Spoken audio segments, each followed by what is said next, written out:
మధ్యాహ్న భోజన విషయంలో కఠినంగా వ్యవహరించండి అంటూ అధికారులకు దిశానిర్దేశం చేశారు మంత్రి నారా లోకేష్. ప్రభుత్వ పాఠశాలల్లో మధ్యాహ్న భోజన నాణ్యత విషయంలో కఠినంగా వ్యవహరించాలని మంత్రి నారా లోకేష్ అధికారులను ఆదేశించారు. ఇరాన్ యుద్ధం కారణంగా పెట్రోలియం ఆధారిత ఉత్పత్తుల లభ్యత తగ్గడంతో స్టూడెంట్ కిట్లపై ప్రభావం ఈ సందర్భంగా అధికారులు మంత్రికి వివరించారు. విద్యార్థి మిత్ర కిట్ నాణ్యత విషయంలో పకడ్బందీ చర్యలు తీసుకుంటున్నట్లు తెలిపారు. ప్రభుత్వ పాఠశాలలో క్లిక్కర్ ఆధారిత పునశ్చరణ విధానం పట్ల తల్లిదండ్రుల సానుకూలత ఉందని ఈ సందర్భంగా అధికారులు మంత్రి దృష్టికి తీసుకొచ్చారు. దీనిపై లోకేష్ స్పందిస్తూ రాష్ట్ర వ్యాప్తంగా మొదటి 9వ తరగతి విద్యార్థులకు క్లిక్కర్ ఆధారిత అభ్యసన విధానాన్ని అమలు చేయాలని ఆదేశించారు. తదనంతరం ఇతర తరగతుల్లో క్లిక్కర్ విధానాన్ని ప్రవేశపెట్టాలని సూచించారు. లీప్ యాప్లో విద్యార్థులకు ఉపయోగపడే పాఠ్యాంశాల వీడియోలు ఎన్ని చేశారో మంత్రి ఆరా తీశారు. మధ్యాహ్న భోజన నాణ్యత విషయంలో సోమవారం నుంచి లీప్ యాప్ ద్వారా టీచర్ పేరెంట్ ఫీడ్బ్యాక్ను సేకరిస్తున్నట్లు అధికారులు వివరించారు. మంగళవారం వరకు 6,719 పాఠశాలల నుంచి అభిప్రాయ సేకరణ చేసినట్లు తెలిపారు. ఫీడ్బ్యాక్ ప్రక్రియను ఆటోమేషన్ చేయాలని మంత్రి అధికారులు ఆదేశించారు. ఐఐటి నీట్ ర్యాంకులే లక్ష్యంగా ప్రభుత్వ జూనియర్ కళాశాలల విద్యార్థులకు ప్రత్యేక శిక్షణ ఇవ్వాలని కార్యక్రమాలు నిర్వహించాలని మంత్రి లోకేష్ అధికారులను ఆదేశించారు.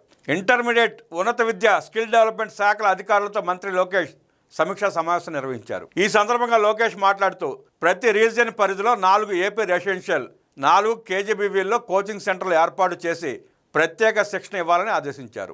ఇంటర్మీడియట్ స్పాట్ వాల్యుయేషన్ దాదాపు 70% పైగా పూర్తయింది. ఈ రోజు నుంచి ఇంటర్మీడియట్ అకాడమిక్ క్యాలెండర్ ప్రారంభమైంది. 6వ తేదీ నుంచి ఫస్ట్ ఇయర్ అడ్మిషన్లు ప్రారంభమవుతాయని అధికారులు తెలిపారు. ఇంటర్మీడియట్లో ఎట్టి పరిస్థితుల్లో డ్రాప్అవుట్స్ లేకుండా చర్యలు తీసుకోవాలని మంత్రి ఆదేశించారు. ప్రభుత్వ కళాశాలల విద్యార్థులకు ఉచిత టెక్స్ట్ బుక్స్ పంపిణీ 19 నాటికి పూర్తి చేస్తామని అధికారులు ఈ సందర్భంగా మంత్రికి వివరించారు. ఆంధ్ర రాష్ట్రం శాశ్వతం, అమరావతి శాశ్వతం అన్నారు మంత్రి కొల్లు రవీంద్ర.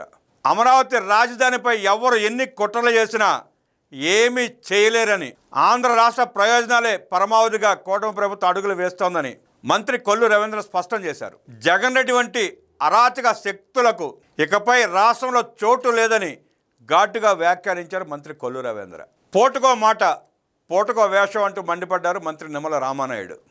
రాజధాని అమరావతి విషయంలో ఎన్ని యూటర్న్లు తీసుకున్నాడో జగన్ రెడ్డికి కూడా గుర్తు ఉండదంటూ ఎద్దేవా చేశారు మంత్రి నిమ్మల రామానాయుడు. అమరావతి పైన ఆంధ్రప్రదేశ్ పైన జగన్ రెడ్డిని చూసి ఓసర వెళ్ళి కూడా సిగ్గుపడుతోందంటూ నిమ్మల రామానాయుడు ఘాటు వ్యాఖ్యలు చేశారు. రాష్ట్ర రాజధాని అమరావతిపై జగన్ వైఖరి చూస్తే రంగులు మార్చే ఓసర వెళ్ళి సైతం సిగ్గుపడుతుందని, అపరిచితుడు సినిమాలని అపరిచితుడు కూడా ఆశ్చర్యపోతాడని మంత్రి రామానాయుడు ఎద్దేవా చేశారు. ధర్మం గెలిచింది, జగన్ రెడ్డి 3 మొక్కలాట ముగిసింది అన్నారు మంత్రి పొంగూరు నారాయణ.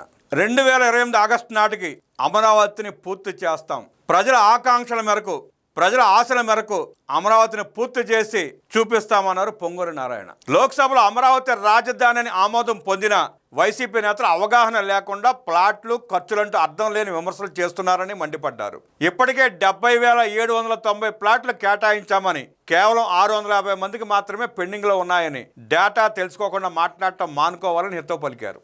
తన బొమ్మ కోసం సర్వేరాళ్లపై 750 కోట్ల రూపాయలు ఖర్చు పెట్టి పాస్బుక్ల కోసం 25 కోట్ల రూపాయల ప్రజాధనాన్ని తగిలేసిన జగన్ రెడ్డి తన సొంత విలాసం కోసం రుషికొండ ప్యాలెస్ 650 కోట్ల రూపాయలతో కట్టుకున్నారని మంత్రి నారాయణ ఆరోపించారు.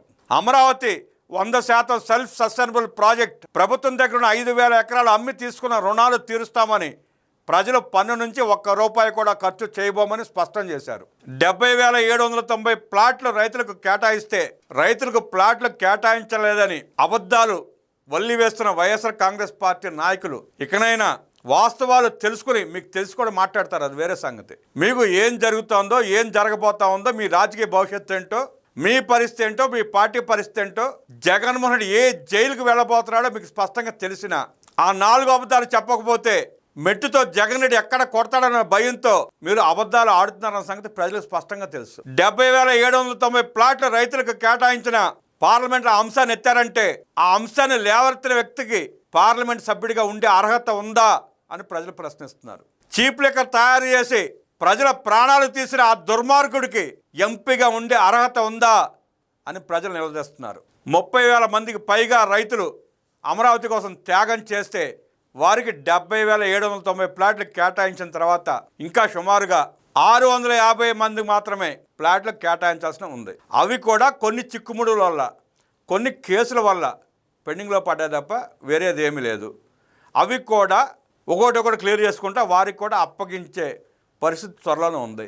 ఈ వాస్తవం, ఈ ప్లాట్ల కేటాయింపులు స్థానికంగా అమరావతి రైతులకు తెలిసిన రాష్ట్ర వ్యాప్తంగా ప్రజల్లో ఒక భ్రమలు కల్పించాలని, ఒక అబద్ధాన్ని నిజం చేయాలని జగన్మోహన్ దొంగల ముఠా ప్రయత్నిస్తున్న తీరు సిగ్గుమాలిన చర్యగా వాళ్ళ ప్రజలే దుమ్మెత్తిపోస్తున్నారు.